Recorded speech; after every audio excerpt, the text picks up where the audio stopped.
ভালো একটি বাসা কিংবা বাড়ি কার না চাই, সেই বাসা বাড়ি নিয়ে যাদের কারবার, সেই আবাসন খাত বেশ কিছুদিন ধরে ভালো নেই। নির্মিত ফ্ল্যাট বিক্রি হচ্ছে না, কমে এসেছে নতুন প্রকল্পের সংখ্যা। অন্যদিকে ব্যাংকে বাড়ছে ঋণের চাপ। আবাসন খাতের সমস্যা আর এর সমাধানের উপায় নিয়ে আমাদের আজকের ব্যবসাপাতির 16 আনা।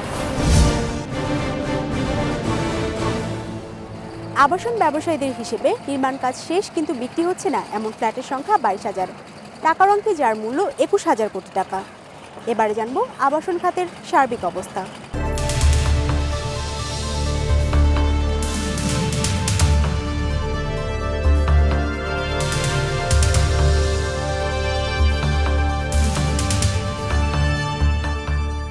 মানুষের মৌলিক 5টি চাহিদায় খাদ্য বস্ত্রের পরেই আসে বাসস্থান।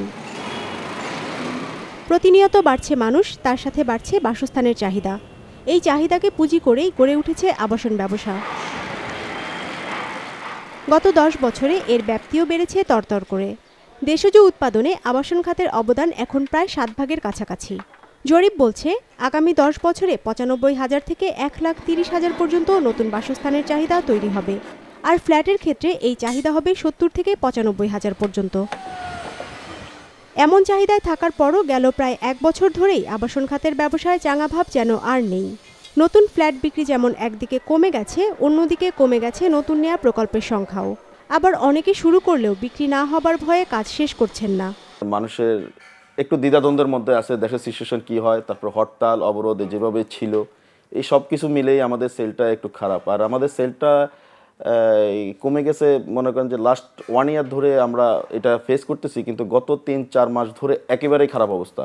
Real estate and housing association of Bangladesh রিহ্যাবের তথ্য অনুযায়ী সংগঠনটির 338টি সদস্যের হাতে অবিকৃত ফ্ল্যাটের সংখ্যা এখন 22,000-এর বেশি, যার মূল্য প্রায় 21,000 কোটি টাকা। হস্তান্তর করা যাচ্ছে না এমন ফ্ল্যাটের সংখ্যা প্রায় 7,000। আর সব মিলিয়ে এসবের পেছনে আটকা পড়া ব্যাংক ঋণের পরিমাণ 4,181 কোটি টাকা।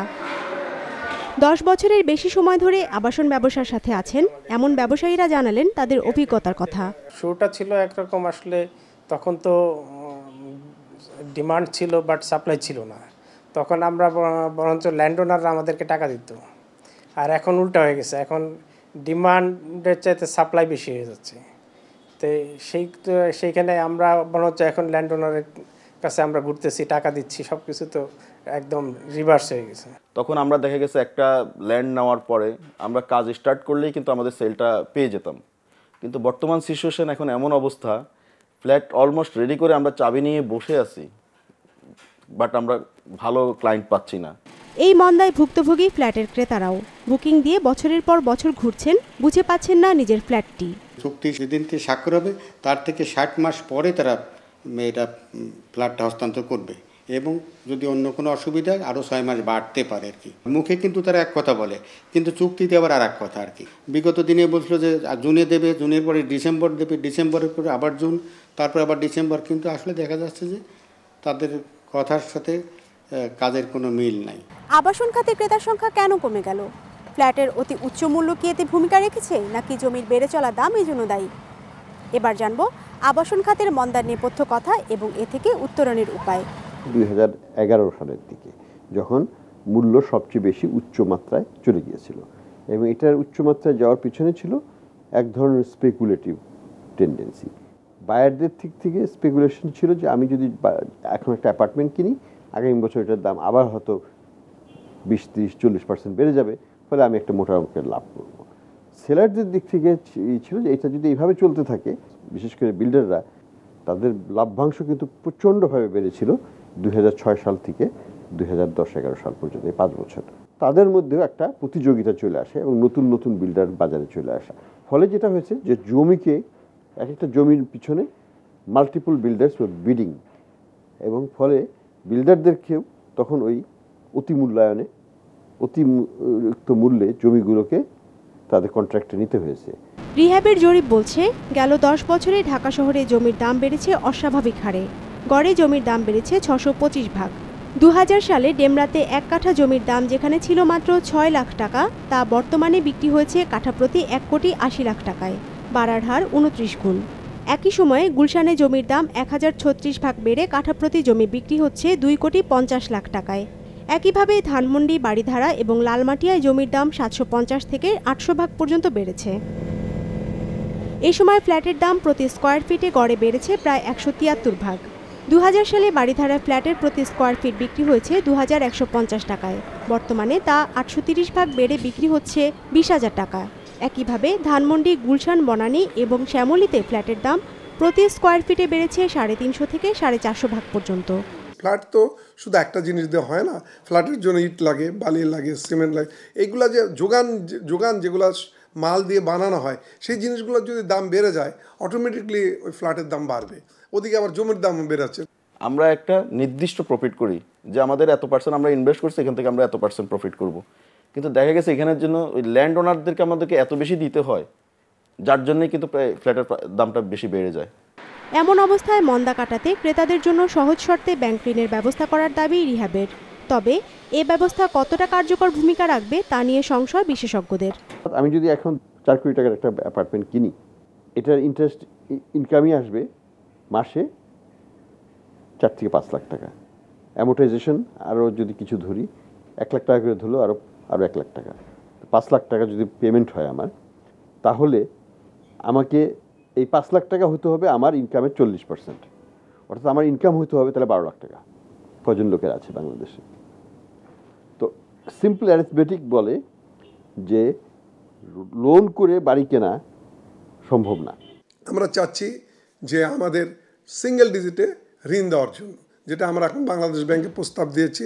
আমরা আশা করছি যে সিঙ্গেল ডিজিটে লোনটা যদি হয়, বিশেষ করে স্বল্প এবং মধ্যম আয়ের লোকদের জন্য, যেটা পৃথিবীর সব দেশে আছে এবং আমাদের দেশেও ছিল, 2009 সাল থেকে এটা কিন্তু বন্ধ হয়ে গেছে। তো আমরা আবার চেয়েছি যে আমাদেরকে এই খাতে অন্ততপক্ষে 2000 কোটি টাকা দেওয়া হোক। আবাসন খাতের মন্দায় চাপে পড়েছে এর সাথে জড়িত অন্যান্য উপখাতগুলো, যেমন রড, সিমেন্ট, সিরামিক শিল্পেও চাহিদা বেশ পড়ে গেছে। এবার জানবো সেসব শিল্পের হালচাল।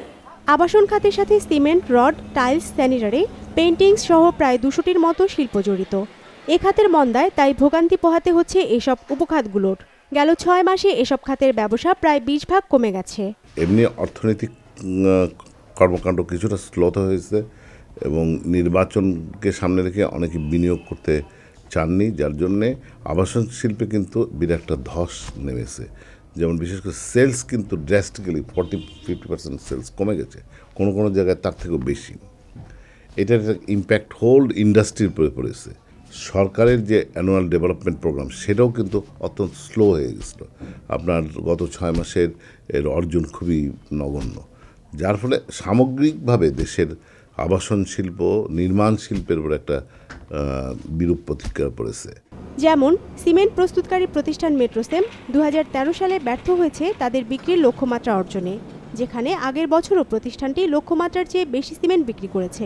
বাংলাদেশে বর্তমান প্রায় 28টি ফ্যাক্টরি সিমেন্ট উৎপাদন প্রক্রিয়ায় নিয়োজিত আছে এবং আমাদের দেশের প্রায় 28 মিলিয়ন টন সিমেন্ট উৎপাদন ক্যাপাসিটি বিল্ড আপ হয়েছে বাংলাদেশে। সেক্ষেত্রে আমাদের 2012-তে আমাদের কনজামশন ছিল প্রায় 17 মিলিয়ন টন।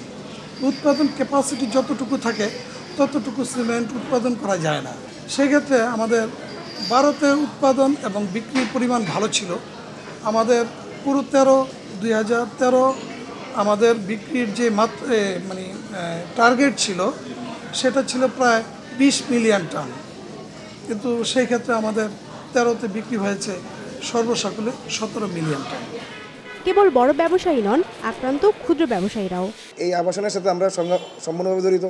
আমাদের ব্যবসা ওই কারণেই আমাদের ব্যবসা ধস, যেহেতু ডেভেলপাররা যদি বিল্ডিং না বেচতে পারে, ফ্ল্যাট না বেচতে পারে, তাহলে আমাদের মাল সেল হবে না। গত 1 বছর যাবৎ আন্দোলন সংগ্রামের কারণে আমরা ঠিকভাবে দোকানদারি খুলতেও পারি না। দেখা যায় মাসে 10-12 দিন এমনি হরতাল অবরোধের কারণে আমাদের দোকানপাট প্রায় বন্ধই ছিল।